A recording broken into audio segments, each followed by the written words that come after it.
You're listening to the Leaping Cholla podcast, recorded in the Wrong Mountain Yurt in the Sonoran Desert. I am falling away from this world. Are you there? Yes. Great. It's great to have you here. Thank you. Great to be here. Yeah. We're like 5 feet from each other. I wasn't sure you were there. All right, we're back, and we're in the yurt, and the baby is on my chest tonight. Why is that? You made a request that happen. Yeah, because when we record, we have to be really still, and I sleep with her all night under my arm. So it just felt a lot of, when I was holding her, it felt like just a very extended period of time of being still, because we go to bed shortly after this. Great. So, yeah. I'm happy to have her. And I guess the only reason I asked is initially it was like she was going to be on you, like nursing and not making a lot of noise, but that I guess wasn't working. She didn't nurse last time. Yeah, exactly. So now she's on me, and we're hoping she won't make a lot of noise on me. That's right. And I have fewer resources to make that happen, but maybe that's okay. Well, if we need to switch, we can. Exactly. If we need to switch her, we can see. Yes. And she does love being in the pool, and we were in the pool tonight, and it tends to knock her out, and she does seem really fast asleep right now. So hopefully that'll go well. Yeah.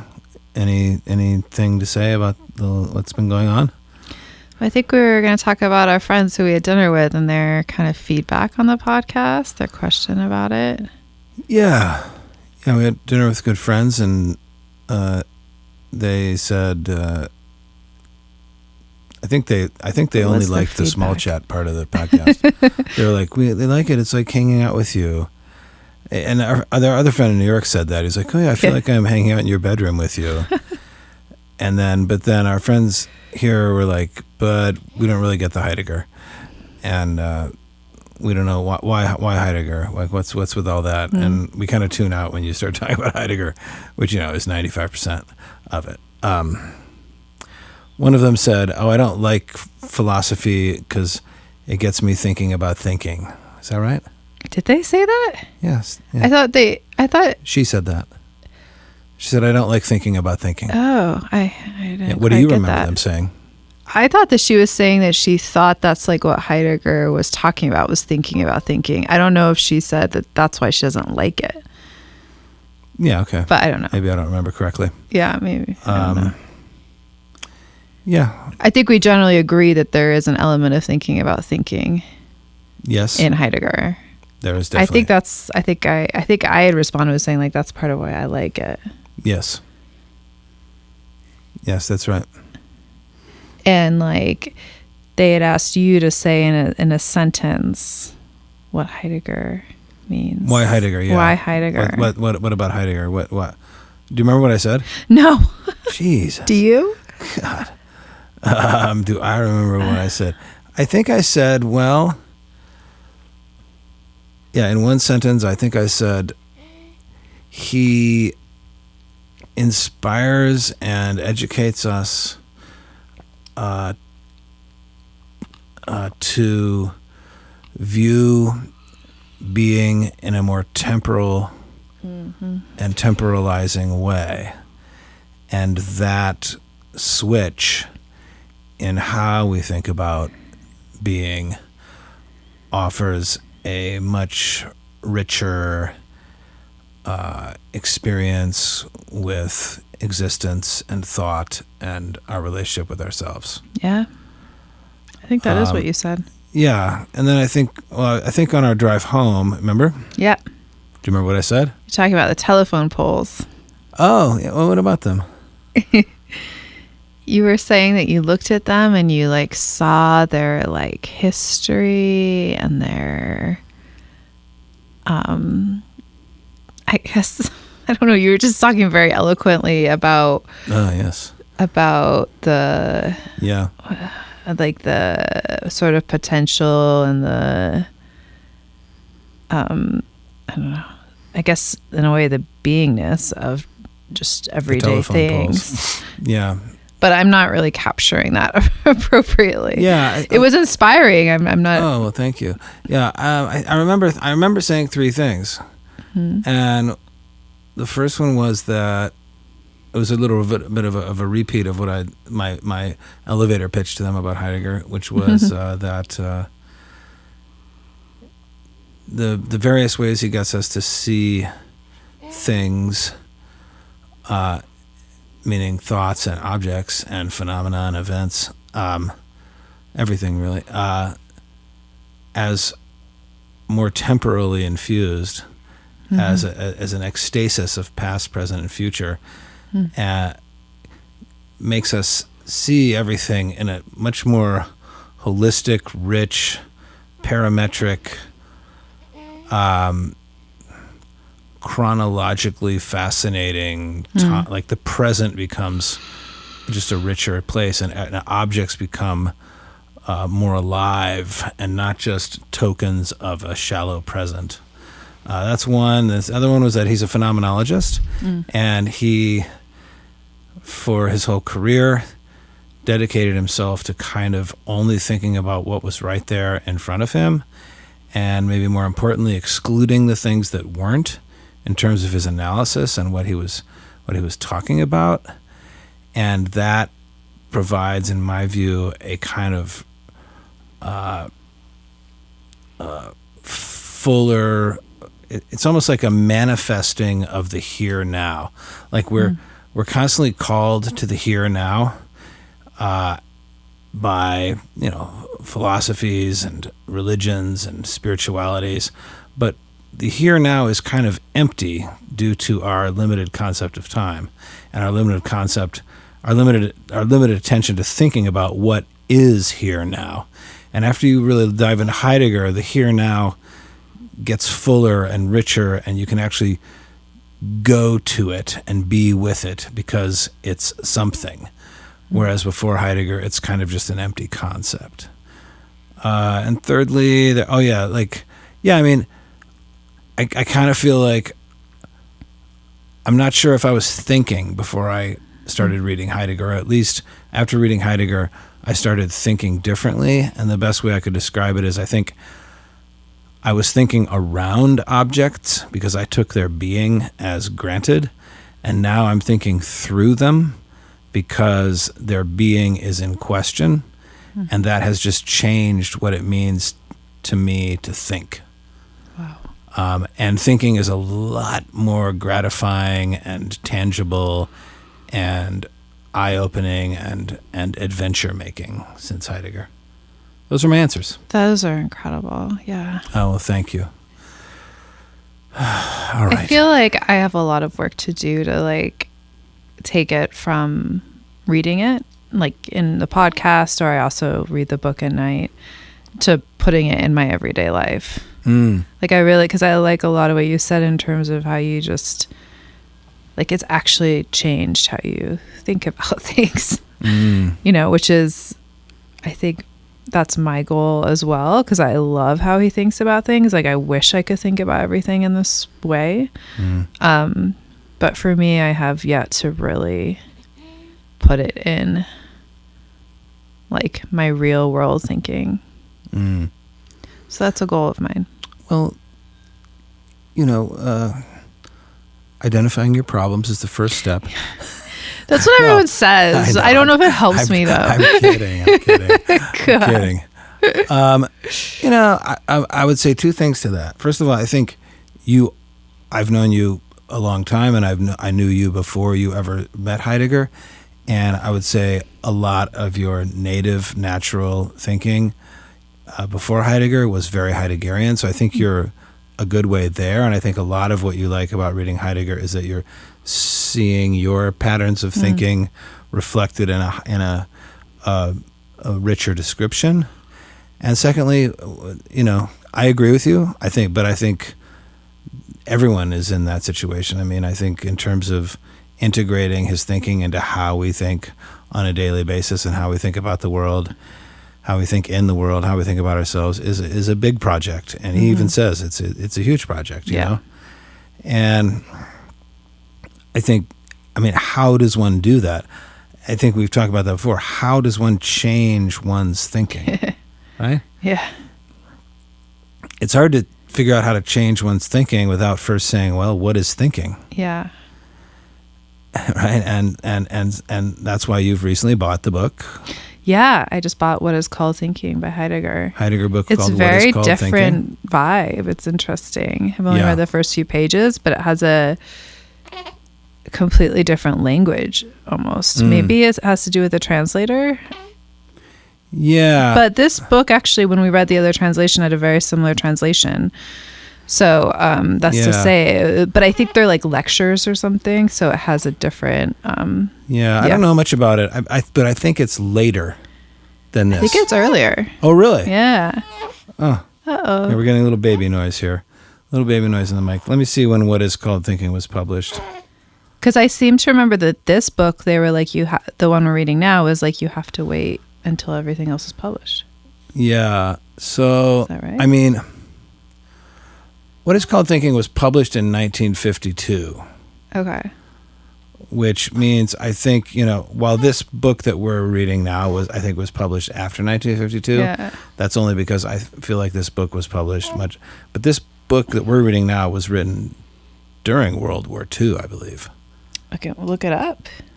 Is that Yeah, true? which would make What Is Called Thinking 10 years later than this book. Interesting. When was contributions to philosophy of the event written?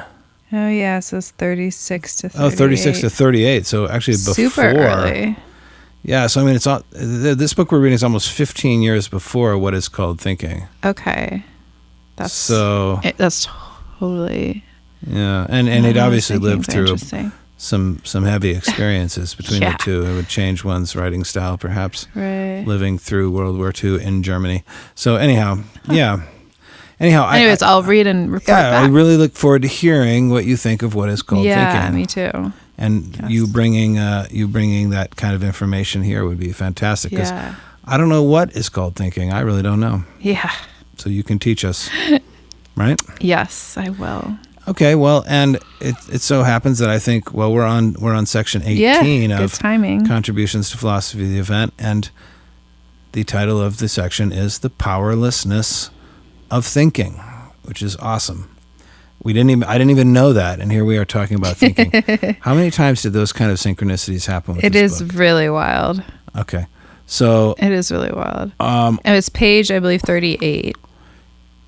Page 38, great. And it's perfect. It's a shorter section. Mm-hmm. So why don't you go ahead and read, and when I feel like interrupting and going on and on, I'll do that. Awesome. 18. The powerlessness of thinking seems to be obvious, especially if what counts as power is the force of immediate effectiveness and achievement. Yet what if, quote, power means grounding and securing in the essence out of the, quote, capacity for change? Even then, nothing would be decided regarding the power or powerlessness of thinking. Yeah, so, boom. The powerlessness of thinking is obvious, he says, especially if what counts as power is the force of immediate effectiveness and achievement. So thinking is especially powerless if you think of power as the ability to affect and achieve things. Because thinking is not very good at that. Even if power means grounding and securing in the essence, so essentially, even if power means making certain and solidifying as causally determined and beyond question, even if power means that, we still wouldn't be able to decide whether thought is powerful or powerless, because we don't even know thought's relation to grounding and securing in the essence. So again, what is thinking? What is called thinking? Does thinking actually ever achieve anything? Go ahead. When you said boom, there was thunder. That was very dramatic. We have some In case you're accumulating hearing weather it. over the yurt. The wind is picking up. The thunder Yes. is booming. We'll see how that goes. There are various reasons for the fact that thinking is ordinarily taken to be without power. 1. At the present time, no essential thinking is carried out or even can be carried out. 2. Machination and lived experience claim to be all that is efficacious and thus, quote, Efficacious. Oh, yes, efficacious. I'll start over 2. 2.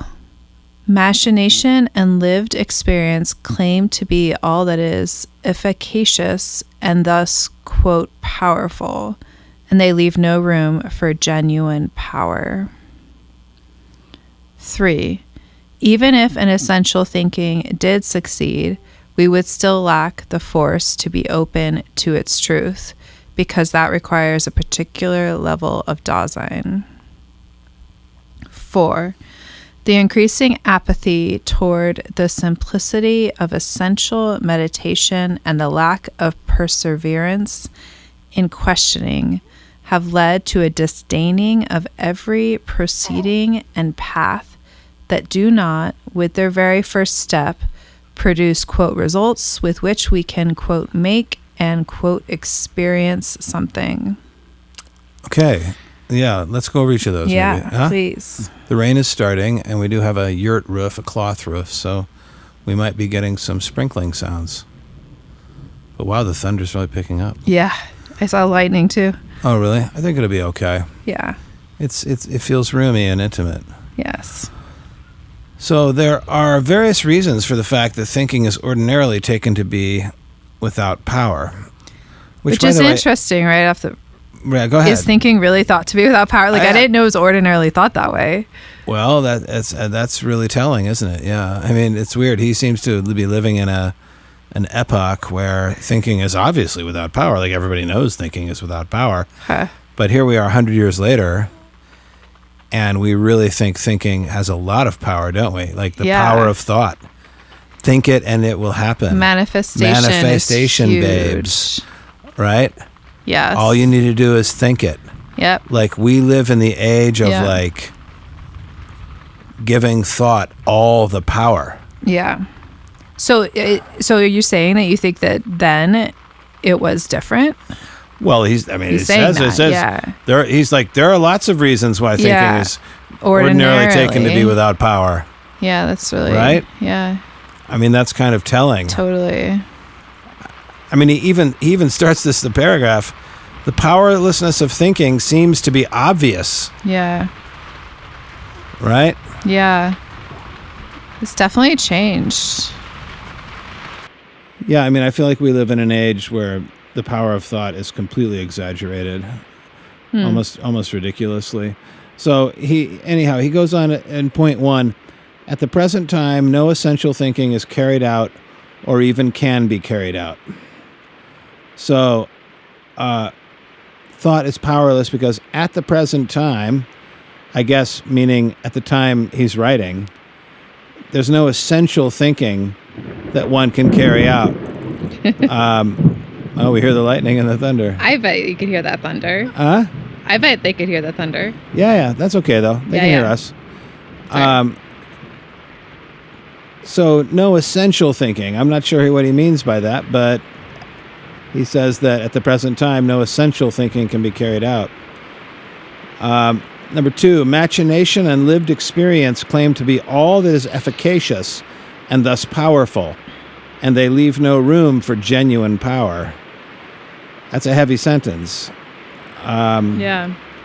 Machination is the automation of thought, the automation of conceptuality, the groupthink of thought. And lived experience is, again, the idea that your lived experience is what determines your authenticity, your value, your weight in a conversation, and thought, or balancing a variety of positions and coming to a conclusion as to which is true, is irrelevant, because only lived experience determines truth. And it says, even if an essential thinking did succeed, we would still lack the force to be open to its truth, because that requires a particular level of Dasein. So yeah, even if essential thinking could be occurring, you need to reach a particular level of Dasein in order to even be open to its truth. And that level of Dasein, I think Heidegger's saying, has not been achieved. Finally, the increasing apathy toward the simplicity of essential meditation and the lack of perseverance in questioning. So he's saying basically we're apathetic toward the simplicity of essential meditation, and we lack perseverance in asking questions, have led to a disdaining of every proceeding and path that do not, with their very first step, produce results with which we can make and experience something. So I think he's saying that, meditation and questioning don't always have immediate results, don't always make something, don't always offer an experience, and we've become obsessed with those being the determinants of what thought should bring us. Yeah. Go ahead. Yeah.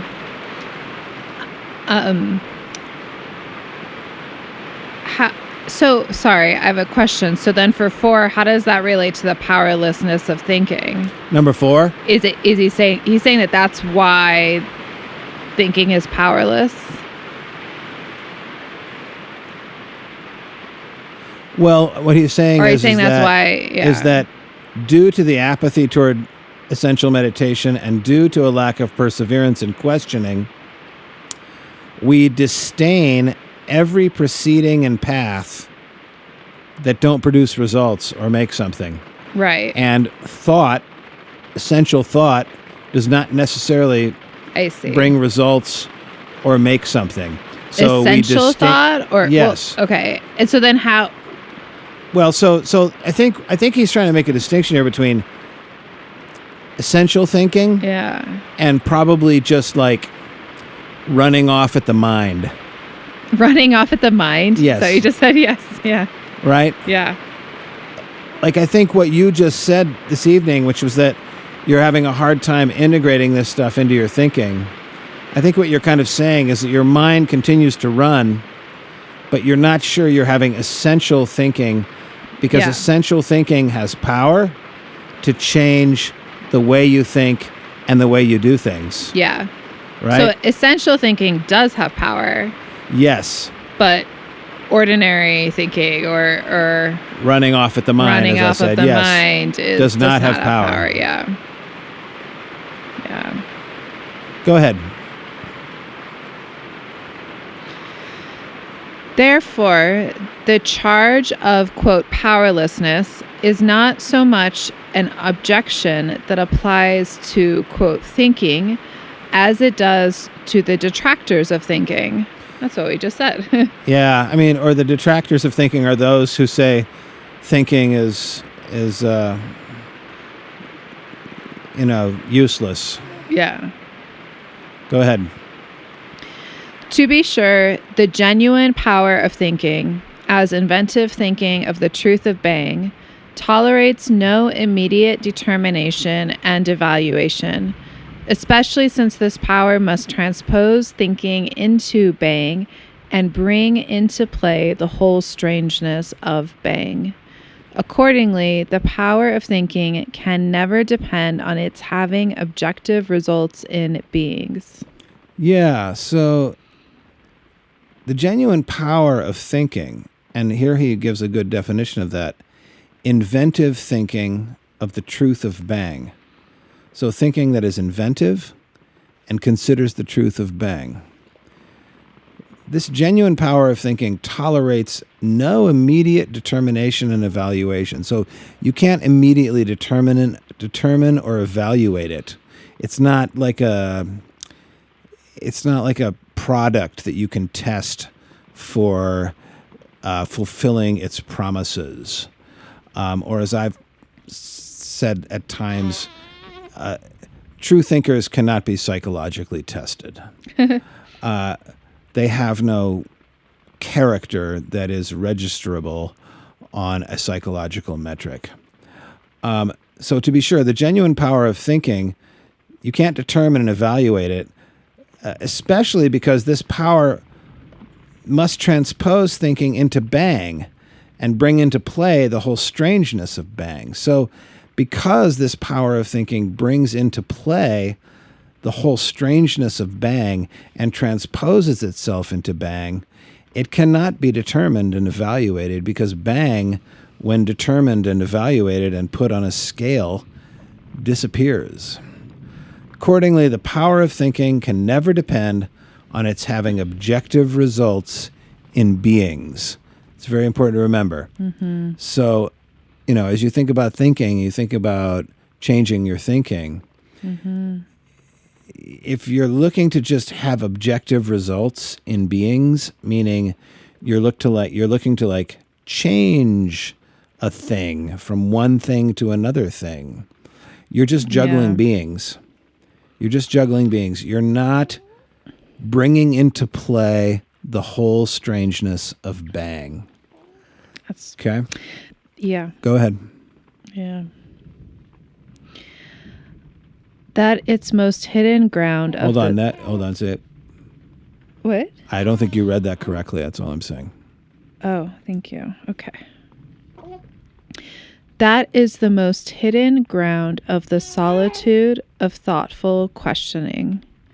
The often cited solitude of the thinker is merely a consequence. In other words, the solitude is not a matter of self-withdrawal or seclusion. Instead, it arises from the provenance of thinking out of the realm of bang.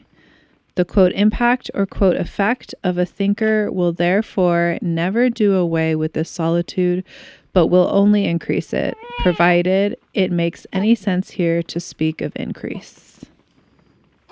All right, let me see if I can make sense of that. So that is the most hidden ground of the solitude of thoughtful questioning.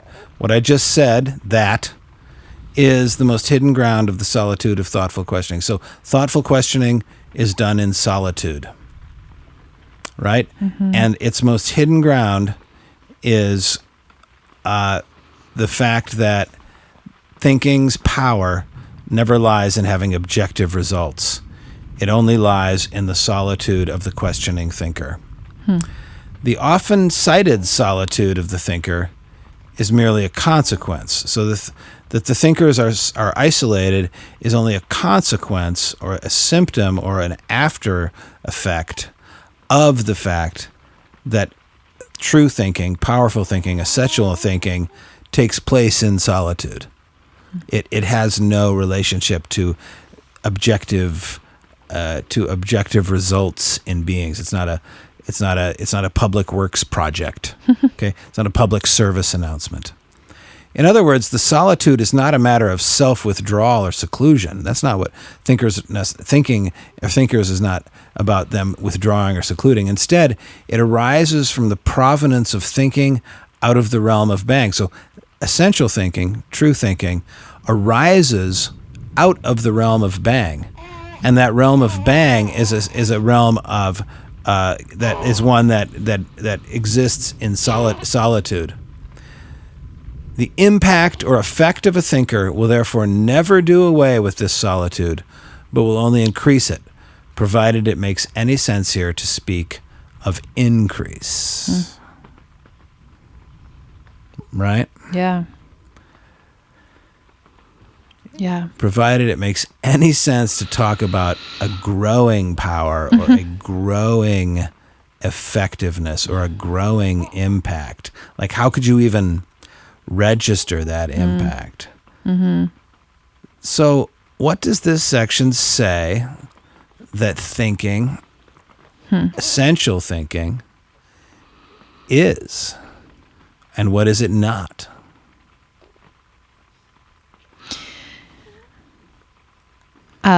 Please.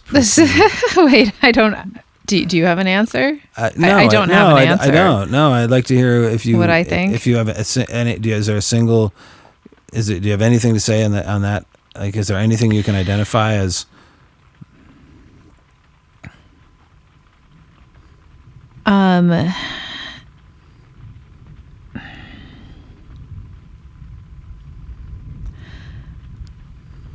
Gosh, I'm not sure where to start. I mean, I guess I think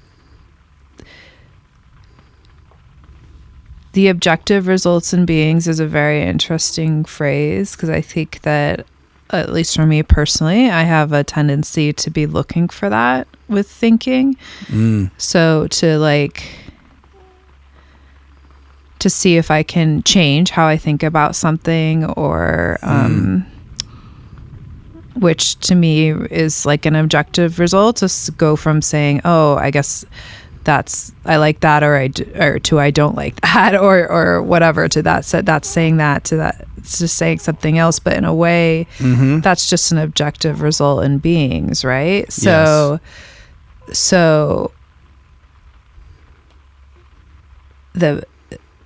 and here I think he's talking about the sort of essential power of the power of essential thinking can't depend on that. Yes. Which makes sense. Like, that totally, to me, makes sense. And I think I get caught a lot in trying to do that sort of objective changing of the meaning of a being.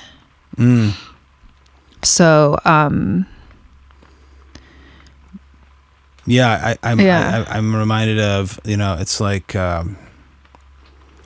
I think what one means by being in that analysis is important, and I agree with you. I think, for instance, obviously in relation to feeling anxiety, one has a panorama or a menagerie, in a sense, of concepts, definitions, beings in the mind. For instance, intrusive thought is a being. Yeah. Right? Fear is a being. Yeah. Reactions are beings, because you say that they are. Yeah. And by saying that they are, you make them beings. And so in trying to change them, and that can include eradicate them, because eradication is a change in a being, in trying to change them, in a sense, that is an objective result. Yeah. It's a result, because in a sense those things are objective things, because you've participated in their nomenclature and in their signification through objectively rendered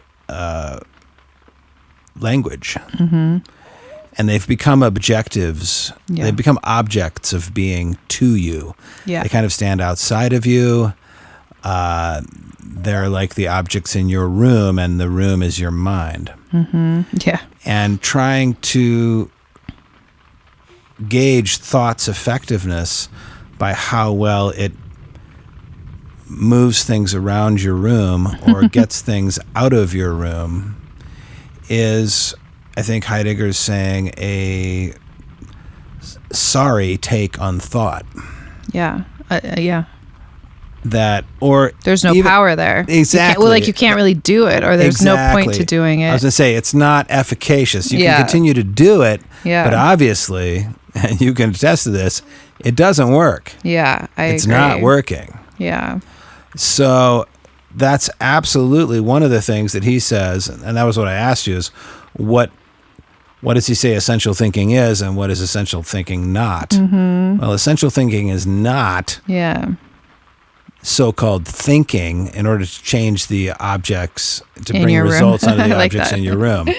That's just shuffling things around. Yeah. Also, machination and lived experience are not thinking. Yeah. And they leave no room for genuine power. So where there is machination and lived experience, there is no thinking. There is no essential thinking. So to the degree that machination and lived experience have come to control one's sense of where one is, how one is going, what one has to work with, the environment one is in, what one is constituted of, what counts as truth or not truth, what counts as the material of thought and what doesn't count as the material of thought. To the extent that those things rule over one, one has disempowered one's potential for essential thinking. So let's quickly go over what machination and lived experience are. Machination is routinized thought, usually engaged in A, due to fear, or B, due to ideological allegiance. And lived experience is, again, the idea that having lived through various experiences accrues power, status, and narrative entitlement to one, logical entitlement. And so that's just kind of like you're having stuff piled onto you. All right, lived experiences are piling onto you, and thought is powerless in terms of manipulating those things. And today, lived experience is all about gaining clout, cred, and power, and it has nothing to do with thought. Third, he says, you need to reach a particular level of Dasein in order for essential thinking to even, in order for you to be even open to the truths that essential thinking would provide you with. Right? So what does it mean, particular level of Dasein? Well, again, Dasein is that aspect of the human being, and it's a gradient, obviously. You can have very little of it, you can have a lot of it. In a sense, it's not exactly quantifiable, but in a sense, it is a gradient between a 0 and a 1 in a way. Dasein is the extent to which the human being is appropriated by Bang. So you're not even going to get essential thinking or powerful thinking unless you have a kind of, let's use a nouveau phrase, a fully realized Dasein. Right? So you've got to fully realize that Dasein first. Finally, you've got to believe in the simplicity of essential meditation, and even more importantly, the value of thinking without regard for results or making things of it. Yeah. Results-oriented thinking. Yeah. Right? Results-oriented thinking, Heidegger's saying, isn't the way. Yeah. The way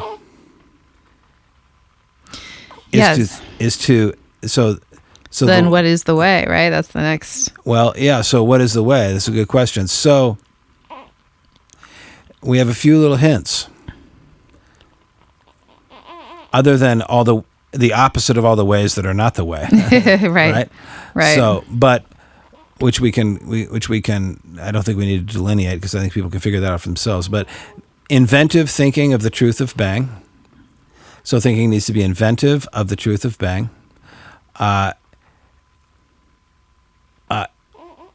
The power of thinking transposes thinking into Bang and brings into play the whole strangeness of Bang. Right?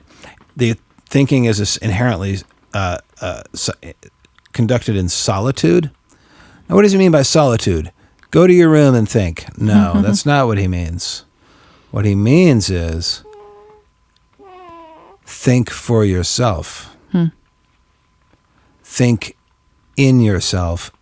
Think only through and by yourself. Don't take others' thoughts as your own. Find the solitude of your thoughts. And there's a lot in the way of that solitude. But you need to find that solitude. Yeah, that's nice. And that solitude arises, he says, out of the realm of bang. So if somebody was listening to this podcast, let's say this episode for the first time, and we haven't even talked about bang, how would you describe bang? Yes, that's exactly the question that should be asked.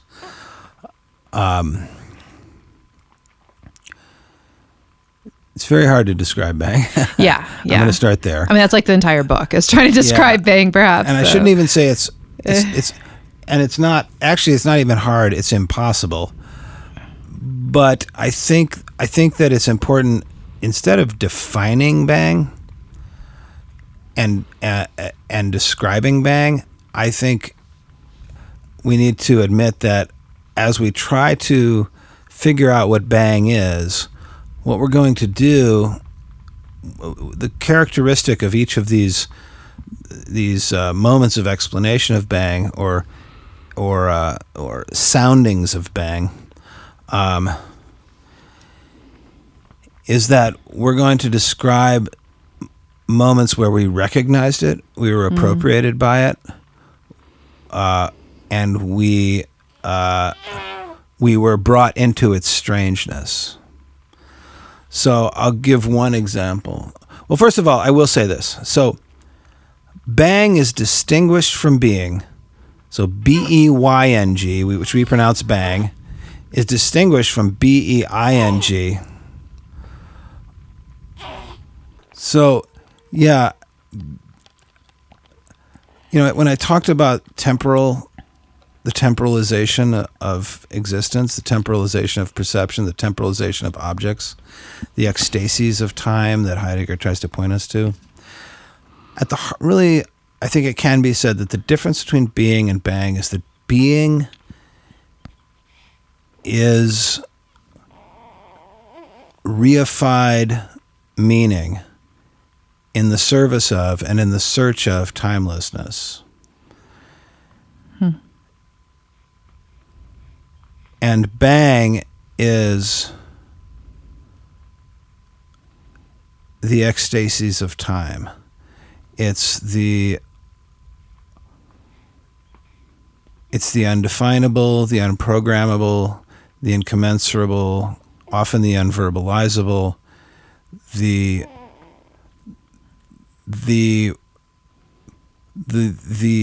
occurrence. Again, bang is very synonymous with events. An event is not Coachella. I mean, Coachella is an event, but event is any happening, anything we can distinguish as an occurrence. Bang is the nature of that occurrence without a straining toward timelessness. And so Heidegger's pushing us to think about things only in time and not lunge toward the timelessness of them. And by timelessness, I don't mean eternity in a God way. I mean that they contain determinants that can be extracted from the event and then applied to other time-sensitive objects or things. And that's kind of what a concept is. See, concept is you see an instance of something in one thing, you turn it into a universal descriptor, and then you start applying it to lots of other things that you claim stand in its category with it.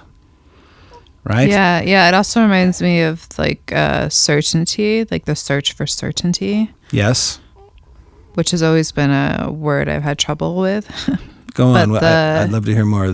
How does this remind you of the search for certainty? What is the search for certainty? What is certainty? Certainty is like being sure that like something won't happen or something will happen. Mm-hmm. So it's often talked about. Well, it's often talked about as a cause for anxiety, or that to alleviate anxiety, you should try not to search for certainty and you should be comfortable in uncertainty. Which like objectively sounds good, but I've never really clicked with, I guess. And then just you saying that made me think that if timelessness in a way or concept, there's also something about certainty in there. Oh, absolutely. I mean, people use concepts to be certain about events and things that they don't have full knowledge of. Right, exactly. Yes, well said. Yeah. Concepts are the crutch of the mind. Yeah. They're the stuntman of certainty in a way. They do the work, but they don't really stand. They don't really stand for what they supposedly are, and they're really a fiction. So bang is the event. Being is the constant. As if being is the dedication to the constant. Being is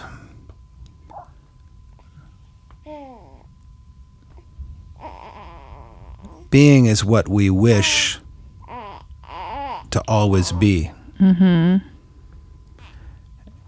we have spent thousands of years convincing ourselves that things always are. That they're the same from one moment to the next. Our good friend who we know in New York, the Zen master of New York, I won't use his name, but he said early on in his meditation experience, he was sitting on a beach in the Pacific Northwest where he is from, and he was meditating and he looked in the sky, and there were all down the horizon, there were sort of individual frames or cards, and he saw each of them as an instance of time. And he realized that time is a series of discrete instances, and all the things we do to render those instances the same as each other, part of one whole, all that we do to categorize them and to negate their individuality is out of time.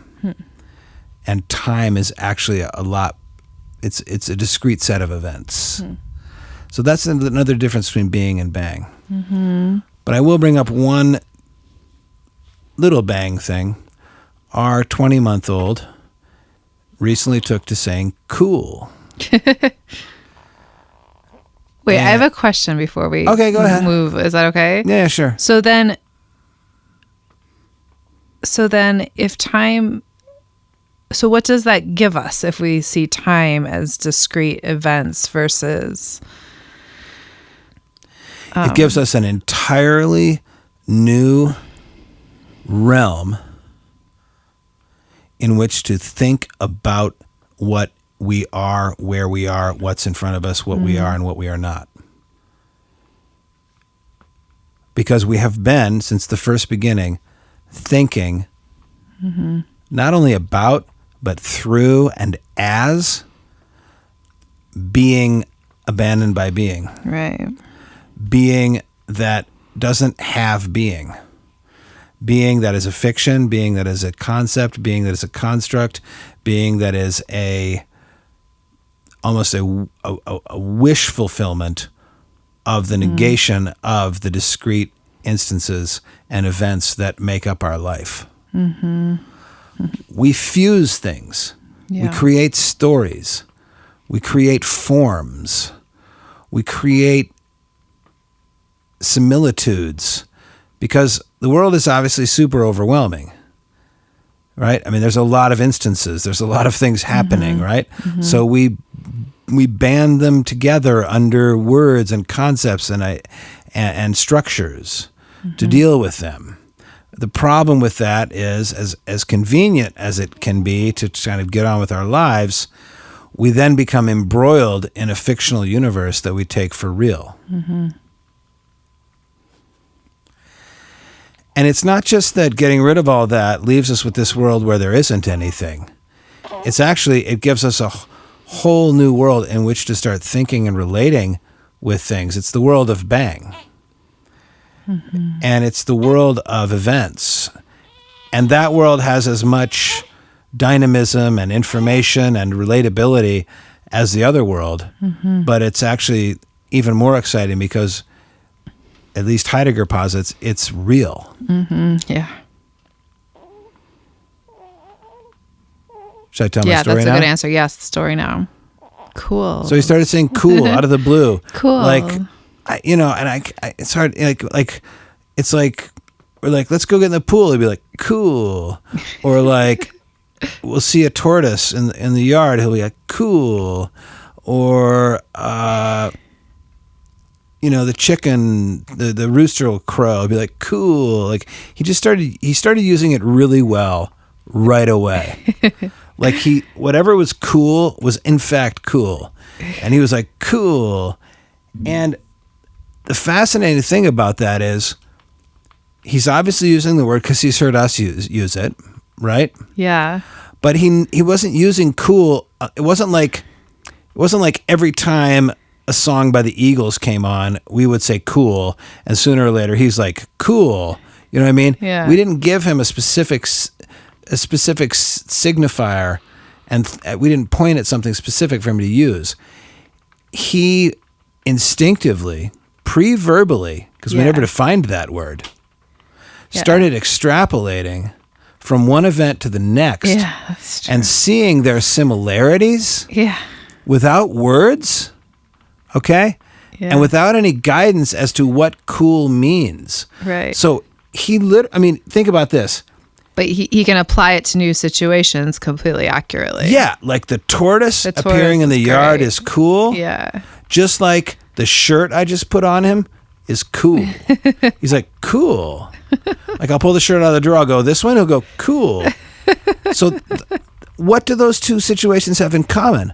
I mean, it's hard to say, right? He's 20 months old, by the way, too. Mm-hmm. Like, so don't think what it has in common for you. Like, what does it have in common for a 20-month-old?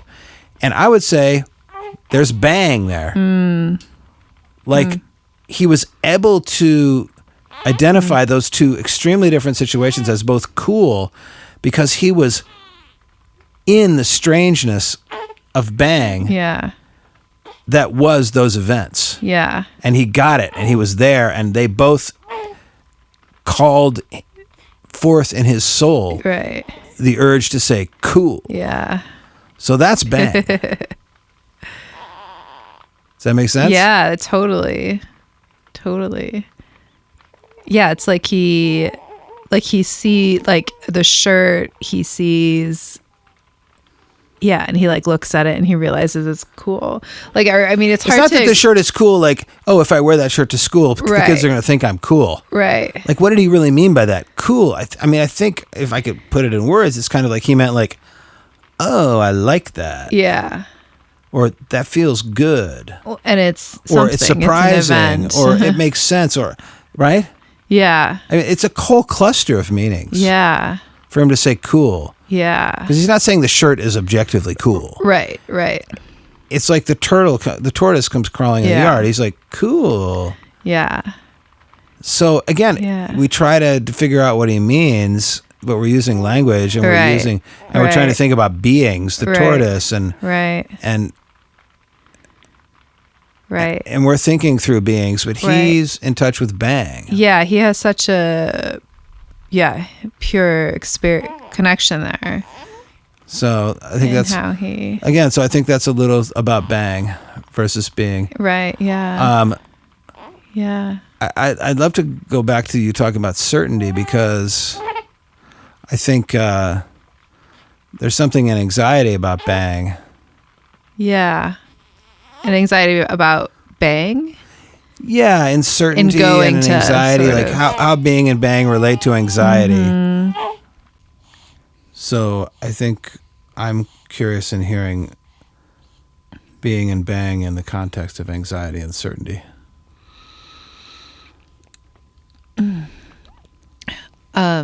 I think that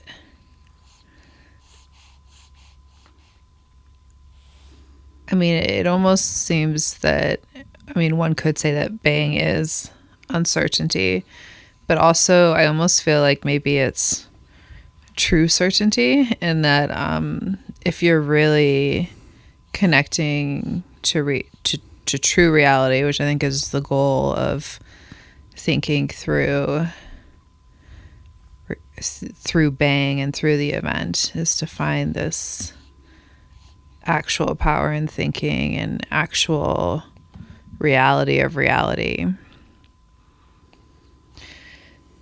That maybe, it would then be reality, which in a way, is certainty.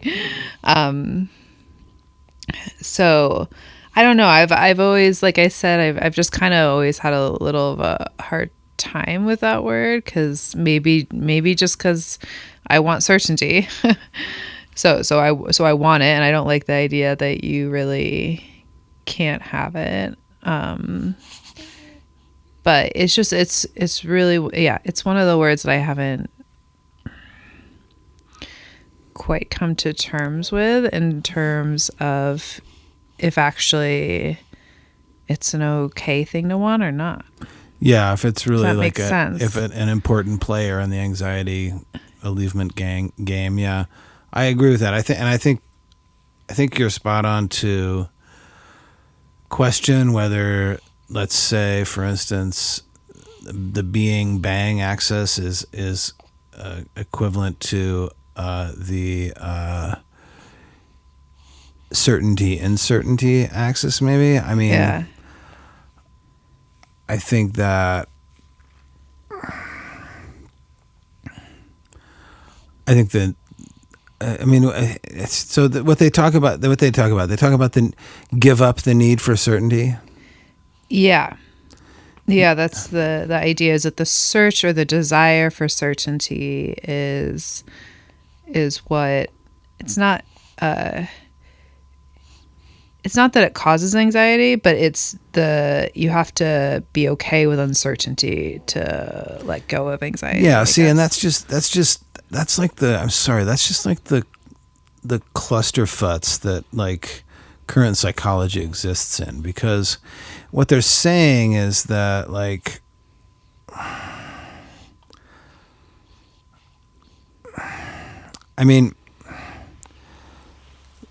so psychology is all about terms, mm-hmm. diagnoses, and outcomes, all of which are completely governed by the compulsion for certainty. Mm-hmm. And psychology itself, and the way it's practiced, is certainty OCD, obsessive certainty disorder. And then they come and they tell you why are you so obsessed with being certain? It's true. And in a sense, it's like uncertainty is then peddled as an ideal. But of course, uncertainty, right, mm-hmm. is just another form of being. Mm-hmm. It's just another concept. It's just another game. It's just another idea that you hold in your head that you're certain about, you know? Mm-hmm. Yeah. And so that if you can be okay with uncertainty, then you're good. You're certain you're going to be certain. Okay. Yeah, exactly. So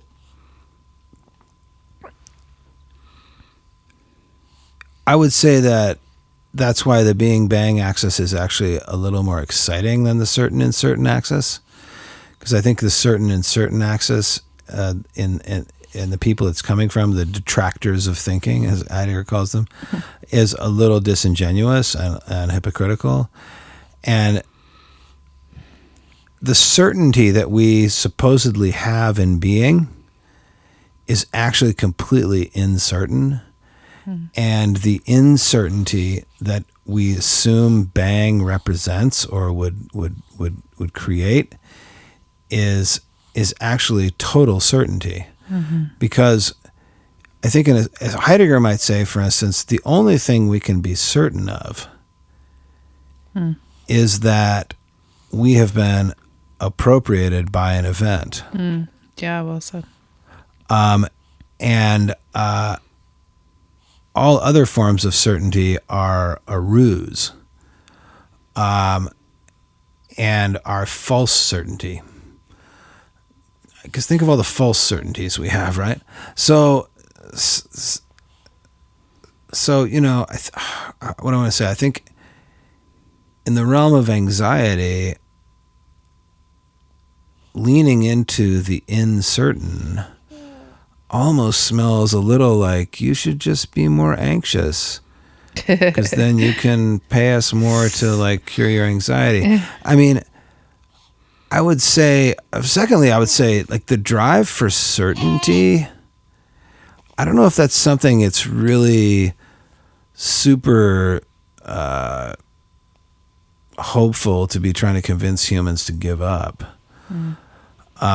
The question is where you're looking for certainty, and how you're defining certainty, and how you're relating to certainty. Because certainty really just means I'm in the presence of the truth, and I'm in the presence of reality, and I'm in the presence of the events of the world. Like I know that this is happening.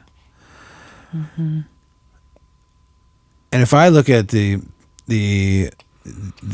kind of stage play of what I know about your anxiety or anxiety in general, I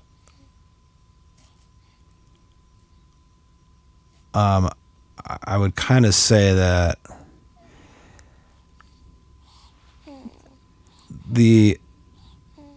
I don't know, that it's like the terms in which anxiety is described are a little too certain of themselves, maybe. Yeah,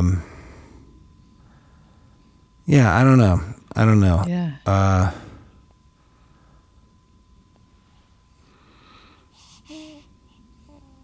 I mean, I think somehow there is like, I think an understanding of bang, or thought bringing one into the strangeness of bang, has something to do with anxiety. Has something to do with not causing anxiety, but has something to do with the structure of having more or less anxiety. In fact, it's telling, I think, that Heidegger says the strangeness of bang. He doesn't say the incertitude of bang, or the incomprehensibility of bang, or you know, the unpredictability of bang. It's the strangeness. In other words, it's not something you know, right? Yeah. And so I think that there's something there. Yeah. I love what you said. And you know, I'm reminded of how, again, when you and I have talked a little bit about thought in relation to anxiety. The recurring theme has been, I think I've mentioned it on here before,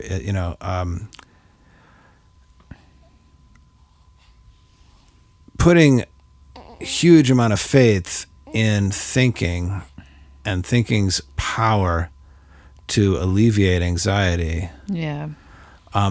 Is in a way simply lending power to thought that thought is then using to get back at you with intrusive thoughts. Yeah. So you're empowering thought. You're literally empowering your enemy in this instance. And the more important, I think, objective is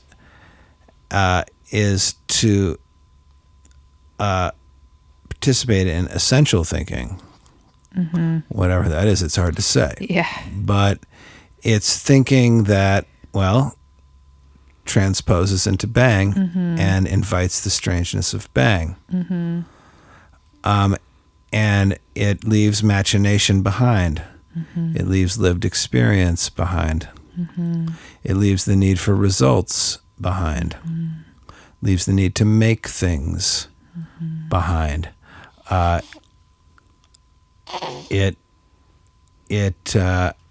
What's the phrase? It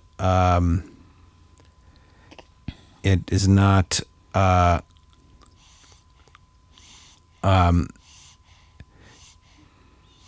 it does not lack perseverance in questioning, right? It does not disdain a path that does not bring results.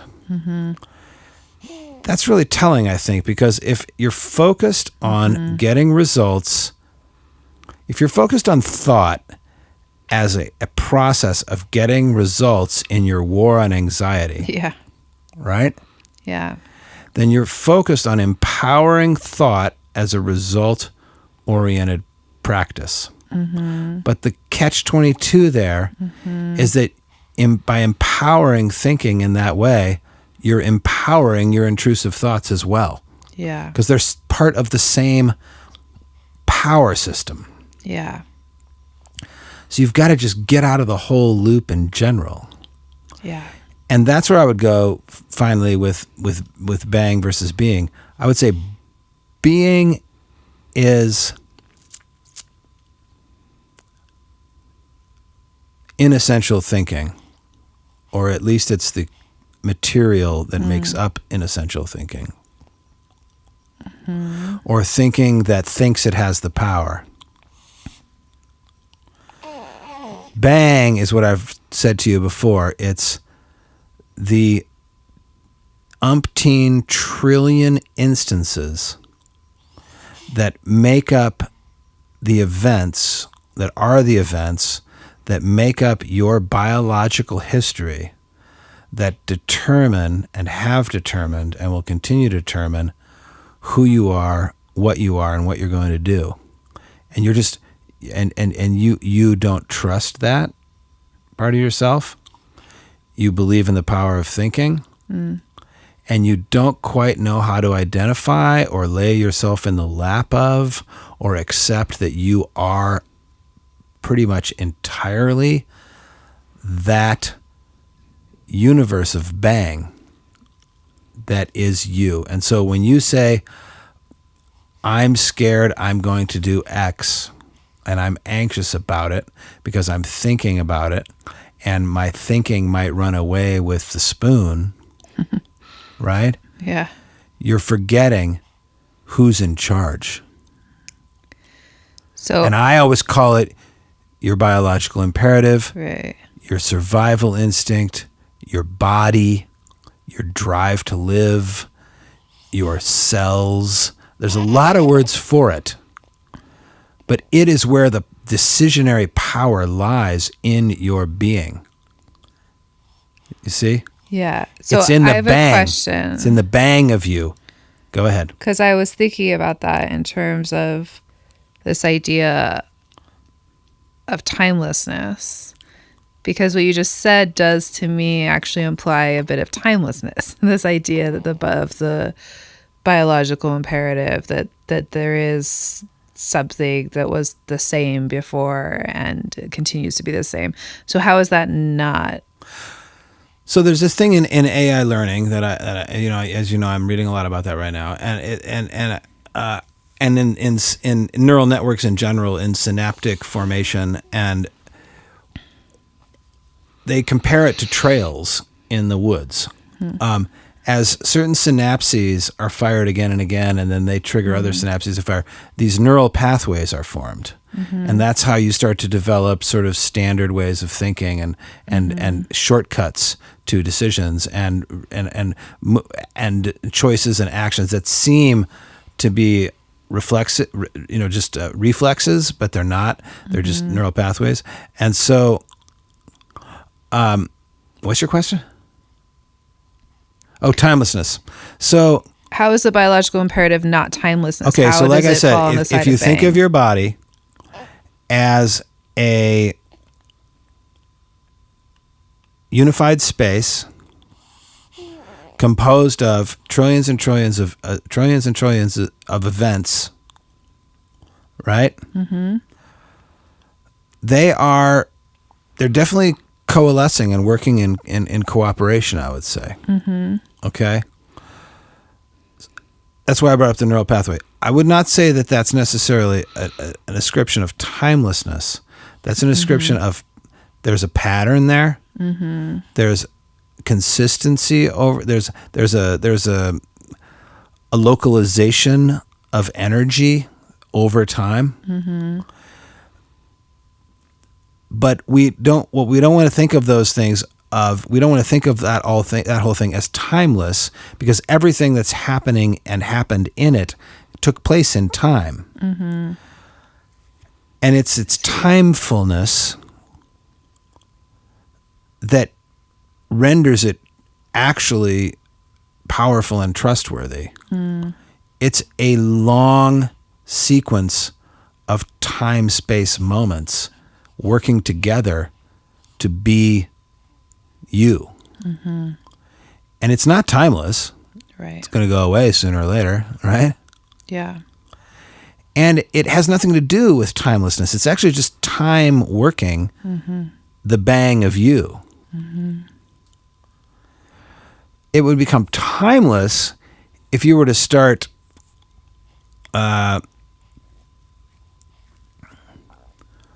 relating to it as having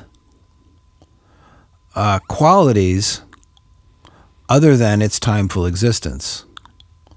So when I'm appealing to it and saying, hey, let's call it your body, your surviving body, I'm saying it's making the decisions. That's the way I always put it. Mm-hmm. And it's made trillions and trillions of them, right? I think you can statistically count on it probably making more of those, right? Mm-hmm. I'm not assigning any kind of like timeless character to it. Mm-hmm.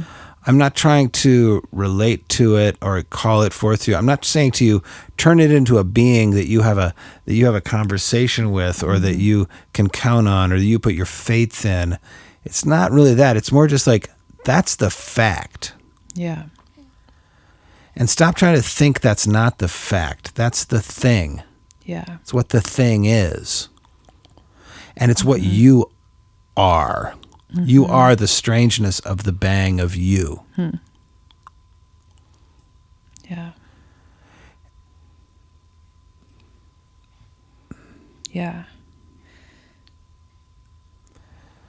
So even just thinking about that, even just thinking about your body, you can think about it in a being way or in a bang way. Mm-hmm. Mm-hmm. And in a sense, thinking about it in a being way might actually be anxiety induced. I think thinking about it in a bang way, because if you think about it in a being way, your body becomes one thing. And it's like your body. Mm-hmm. But your body is trillions and trillions of things, all making decisions over time. Mm-hmm. So the weight and power and efficacy of that chain of decisions is the secret to the faith that one could have in it. Mm-hmm. I mean, it's all very semantic, isn't it? Yeah. It's all very semantic, but it's semantic for a purpose. Yeah. And that is, every time we think, we set forms for further thinking. Yeah, the neural pathways. Exactly. Definitely. So we need to. So you talk about trying to think differently, trying to get Heidegger's thinking into your thinking. Well, it's just about setting off through the woods, and you hate to bushwhack. Yeah. You told me that yesterday. Yes. Right? Yeah. But sooner or later, you got to bushwhack. Yeah. And then you got to back propagate, AI term, go back over the same, you got to get home, go over the same route. Then you got to go that way again and again and again. Yeah. Right? Yeah. If you want to have a trail. Yeah, that's right.